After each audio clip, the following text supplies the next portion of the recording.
flunking or not doing very well on one of my courses. That's why they mandated that I did a little bit better on one of the courses before I can go on to a PhD research program. And so I said, well, what am I supposed to do? And guess what? It was about then a wonderful friend, and I have to credit this to him because he was a nurse who was working in the intensive care unit and the emergency unit at the hospital that I work in.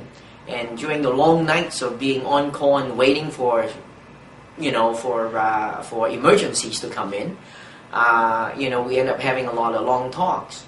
And it was this fellow, Dr. Paul Lemodusky. Today he's a naturopath, who told me all these funny stuff about homeopathic medicine and naturopathic medicine. I said, gee, come on, I don't believe in this. The Chinese guys, they talk about yin and yang, and I told him that I ran away from all of these stuff. And he was quite surprised when I did not believe in something, yet I was very fluent conversing in traditional Chinese medicine, telling him about, the basic theory or, hypothesis of traditional Chinese medicine. And he actually got me to speak in an in-service to tell the nurses about traditional Chinese medicine. And he said, Jim, you just don't have to believe in anything, just tell us what you know. How about that? I said, okay. So I learned more at that point about traditional Chinese, about homeopathic medicine. And funny, I said traditional Chinese medicine because it was because of a project doing research on ginseng that I decided maybe there is some chemicals in herbs that might be of use. So it was about that time when I also started reading up a little bit more about herbs, about the different alkaloids that are found in plants and things like that. And but then again, my mind was set. I said, okay, maybe if I become a medical doctor, I'll be of great use in research, and wouldn't it be wonderful? And in fact, I'm naming these names, and they're quite real. And it was about that time when I met a couple of wonderful friends, and one of them was Dr. Peter Tams.